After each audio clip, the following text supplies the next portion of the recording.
Bom, pessoal, nós vamos iniciar o teste de grupos funcionais. O primeiro teste que nós vamos realizar é para detectar os senos e alcinos. O teste inicial é o teste de Bayer, que é com KMNO4 em água. Nós vamos fazer esse teste agora. Então, nós temos aqui uma amostra de ciclohexano e uma amostra de ciclohexeno e a solução aquosa de KMNO4. Então, o que nós vamos fazer? Nós vamos adicionar a solução do KMNO4 tanto no ciclohexano quanto no ciclohexeno, e nós vamos observar que no ciclohexeno, devido à presença da olefina, vai acontecer a oxidação e nós vamos observar a formação de um precipitado derivado do KMNO4. Então, eu vou pegar umas gotinhas, vou botar primeiro aqui no ciclohexano e nós não vamos observar reação.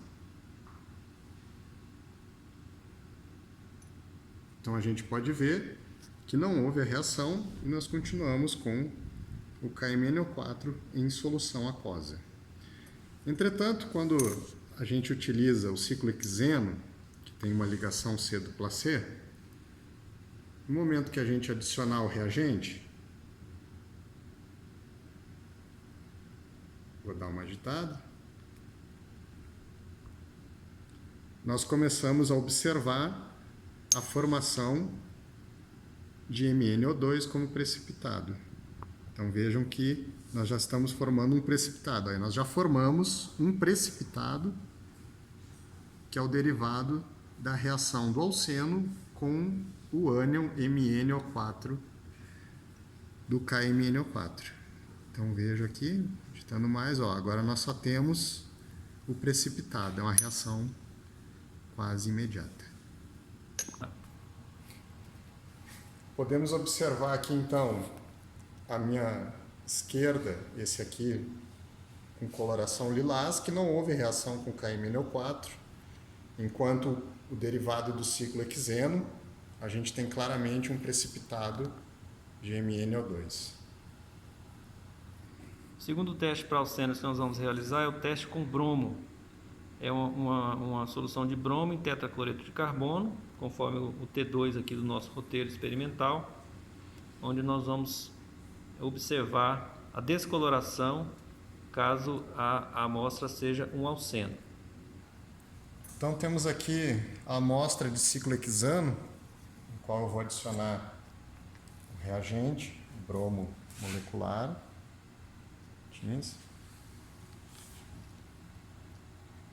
Nós podemos observar a coloração devido à dissolução do bromo molecular.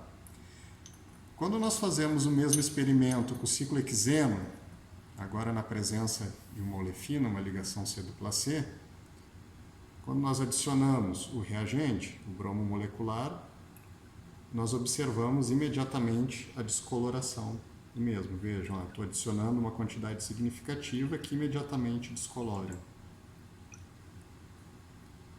Dessa forma, então, nós temos a reação de adição do bromo molecular na ligação C dupla C.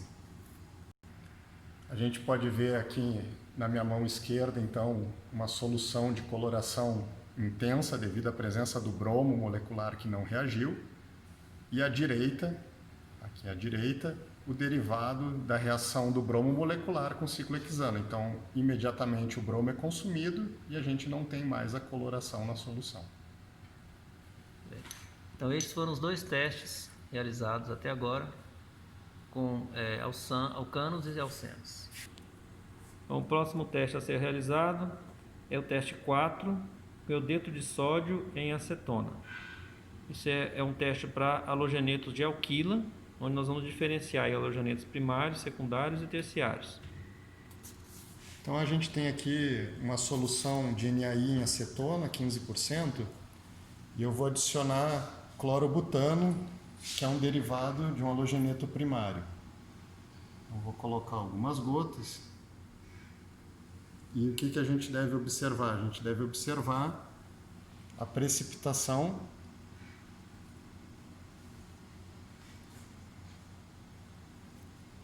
Ó, observamos, vamos esperar uns minutos e, se for necessário, aquecer para observar a precipitação de NaCl, que é insolúvel em acetona. Então a gente tem aqui a amostra com clorobutano e NaI em acetona. Eu estou aquecendo, que a gente quer observar a formação de NaCl precipitado. Então essa reação ela não é termodinamicamente favorecida, porque a ligação cloro-carbono ela é mais forte do que a ligação carbono-iodo. E dessa forma, quando eu tiver a formação do precipitado NaCl, eu vou estar deslocando o equilíbrio da reação. Então nós estamos aquecendo aqui e vamos esperar uns minutos até observar o precipitado. Então, após alguns minutos, observamos aqui no fundo o cloreto de sódio, sendo que o iodeto de sódio não é solúvel em acetona. Então a formação desse precipitado vai deslocando o equilíbrio da minha reação no sentido da entrada do iodeto e saída do cloreto no clorobutano. Bom, então, só corrigindo, o cloreto de sódio é insolúvel em acetona e o iodeto de sódio é solúvel. Dessa forma a gente observa então aqui, branco, o cloreto de sódio na acetona. Bom, nós vamos realizar o teste agora de identificação de fenóis. O teste que nós vamos fazer é o teste com cloreto férrico. A equação está aqui representada, está no roteiro também. Então a gente tem aqui o cloreto férrico em solução e nós vamos adicionar então um derivado aromático com o grupo H. Então tem aqui nesse tubo um pouco de naftol, eu vou dissolvê-lo em etanol.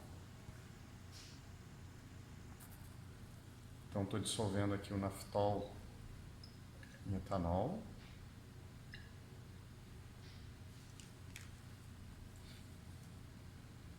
Então minha amostra está quase toda dissolvida.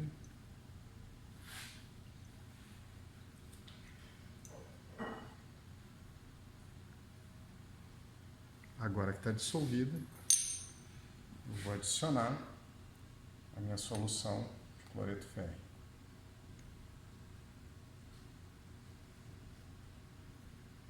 E a gente observa a mudança da coloração, a formação do complexo de ferro com o naftol. A gente viu a evolução da coloração, indicando a reação e a presença do grupo OH aromático. Podemos ver então aqui a evolução da reação. A gente observa a coloração azul, violeta, verde ou vermelho. No caso aqui da reação com naftol, a coloração esverdeada. Bom, nós vamos fazer agora os testes para o grupo funcional de álcools. O primeiro teste a ser realizado é o teste de Jones, que envolve aqui uma mistura de trióxido de cromo com ácido sulfúrico numa reação de oxidação. Então, nessa reação, a formação de um precipitado verde, que é o do sulfato de cromo, é indicativo da presença de grupos álcoois primários e secundários. Então, aqui nós temos 3 amostras: etanol, álcool primário, isopropanol, álcool secundário, e terbutanol, o álcool terciário. Então, dissolvidos em acetona, nós vamos colocar algumas gotinhas, 5 a 6, do reagente de Jones.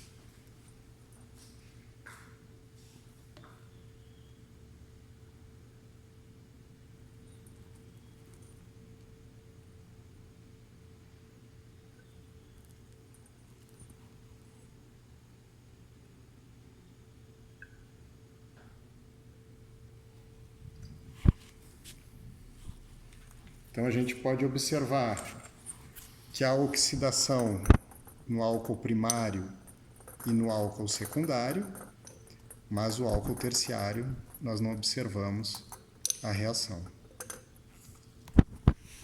Podemos observar aqui então, na ordem da esquerda para a direita, o álcool primário, no meio secundário e na direita o terciário. As diferenças das colorações, onde a gente vê aqui a evolução da coloração esverdeada da reação de oxidação dos álcoois primários e secundários. Bom, o segundo teste para álcoois que nós vamos realizar é o teste de Lucas, o T8 no nosso relatório, que é com cloreto de zinco e HCl. Nós vamos observar que, neste caso, os álcoois terciários não vão reagir, ou melhor, os álcoois terciários vão reagir mais rapidamente e os álcoois primários não irão reagir. Então aqui nós temos 3 tubos com a solução do reagente de Lucas. No primeiro eu vou colocar etanol, álcool primário.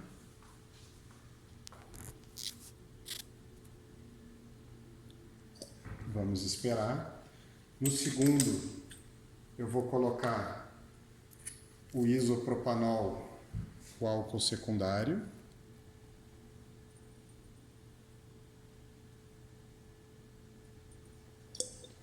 E no terceiro eu vou colocar o terbutanol, o álcool terciário.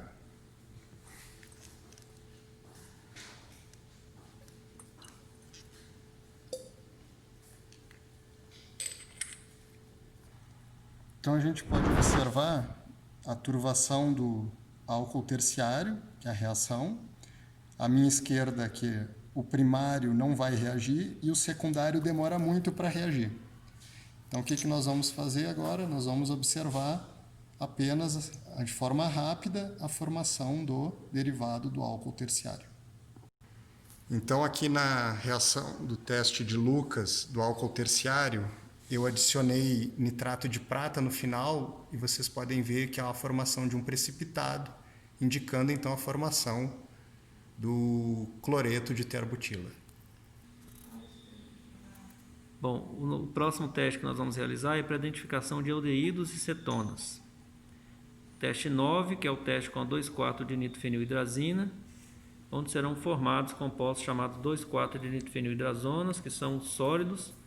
Eles precipitam e têm uma coloração bem característica. Tem aqui então a solução etanólica da acetofenona, um derivado de cetona. Eu vou colocar o reagente. E a gente pode observar então a formação do precipitado, indicando a reação à formação do derivado cetônico. Então aqui eu vou fazer o mesmo teste, só que agora eu não tenho acetona, eu tenho apenas o etanol. Podemos observar que não há formação de nenhum precipitado. Então quando a gente coloca eles lado a lado, aqui à direita a reação onde eu tinha cetona e à esquerda, na ausência da cetona, sem reação. Então, a gente tem aqui a solução etanólica de benzaldeído e o reagente de Tollens recém-preparado, conforme o roteiro. Então nós temos aqui a solução etanólica do benzaldeído, o reagente de Tollens recém-preparado, conforme o roteiro. Vamos misturar.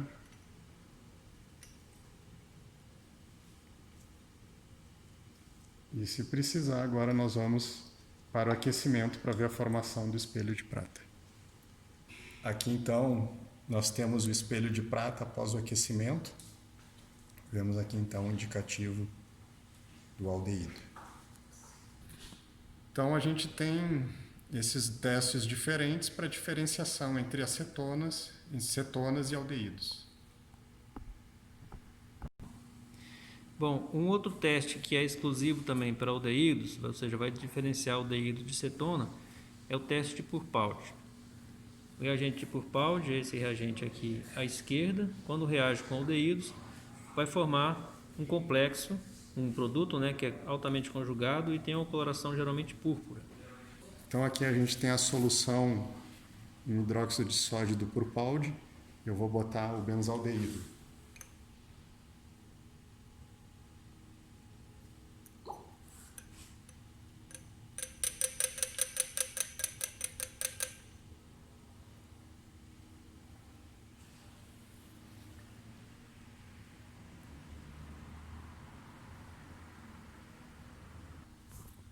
A gente observa aqui então que está começando a escurecer a solução na reação.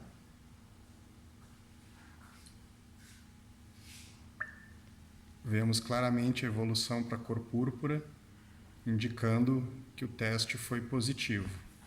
Eu fiz em paralelo com a acetofenona vocês podem ver que não há reação. Então, o aldeído há reação e na cetona não há reação. O teste que nós vamos fazer agora, o teste 11, é o teste do iodoforme. Ele é utilizado para detectar grupos cetonas, grupos acetilas, que é o CH3COO. Então, a reação que envolve iodo em meio básico e o indicativo de positivo é a formação de um precipitado amarelo, que é do iodoforme. Então, eu tenho aqui a solução de acetofenona em NaOH 10% e eu vou gotejar a solução de iodo em 5% em KI.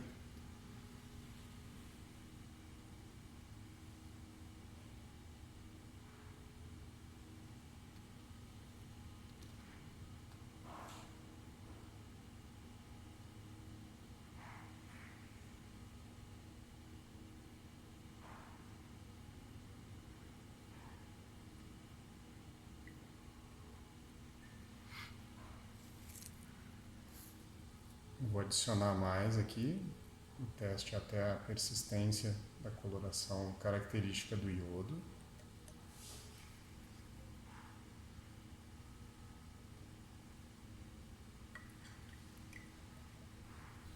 Então, com aquecimento, a gente observa que começa a haver a coloração amarela, indicando que a gente tem o grupo metila ligado à acetona. Então, só para vocês compararem, antes do aquecimento, a gente tem uma solução dessa forma. Bom, para teste de ácido carboxílico, nós vamos fazer um simples teste de pH, usando um papel de pH, para ver a acidez da solução. Então, aqui eu vou botar em água uma gotinha do ácido acético.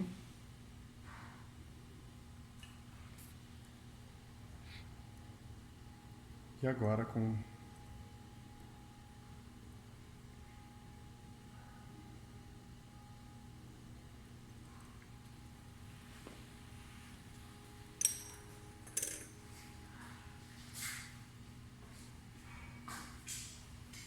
já observamos que estamos aqui em torno de pH 3, entre 3 e 4.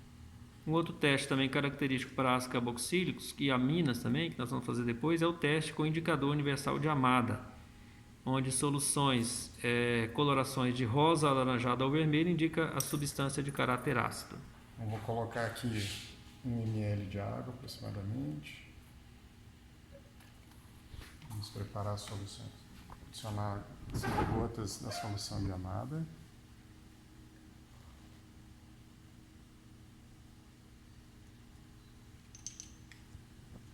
Observamos que elas estão iguais. Vamos adicionar agora 2 gotas de ácido acético.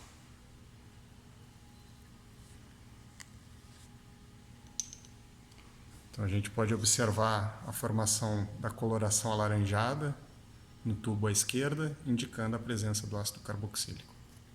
Para a detecção do grupo funcional das aminas, nós vamos usar os mesmos testes que usamos para ácido carboxílico, ou seja, o teste do pH com um papel de pH e o teste com o indicador universal de Amada, cuja teste positivo vai dar uma coloração de azul a violeta.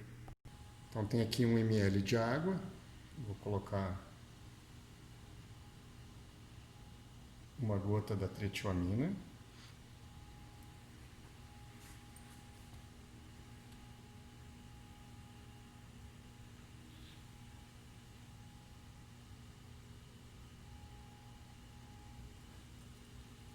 Vamos olhar agora aqui.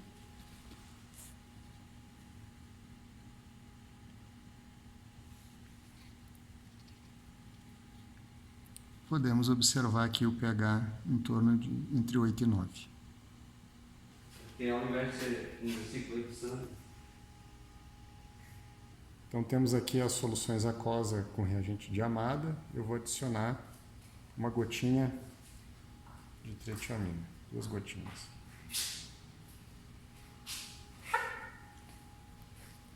Então a gente pode ver a evolução da cor com a indicação da presença da amina.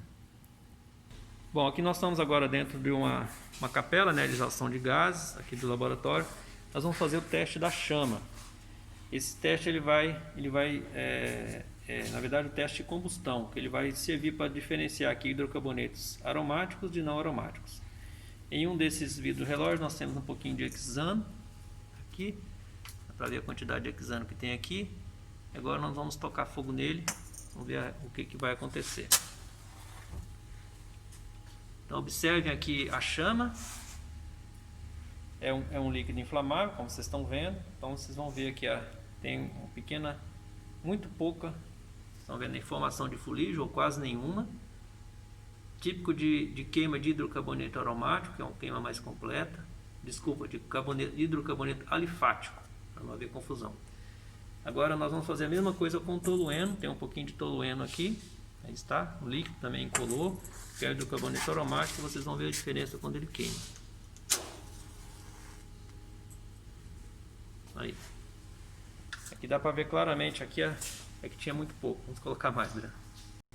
Adicionamos um pouco mais de tolueno, colocando fogo de novo.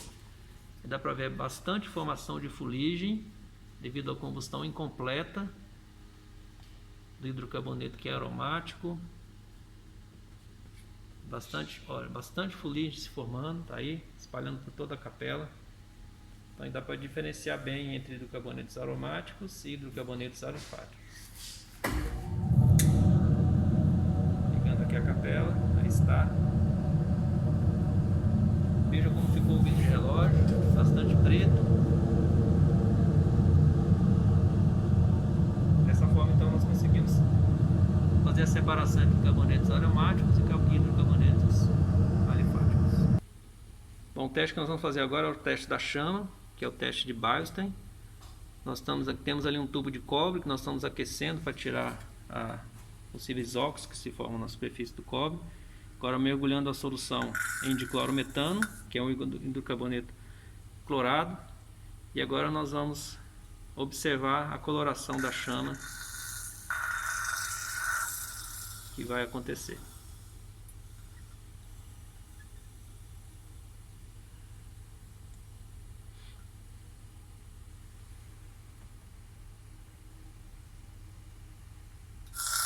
Deve formar uma coloração esverdeada, já estava começando já a formar.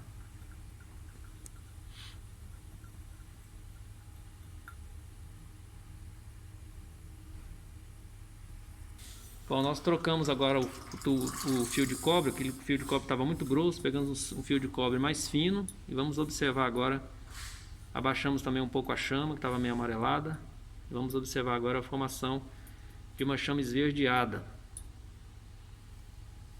Ainda não.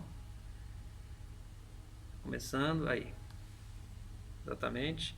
Então esse é típico de hidrocarbonetos halogenados.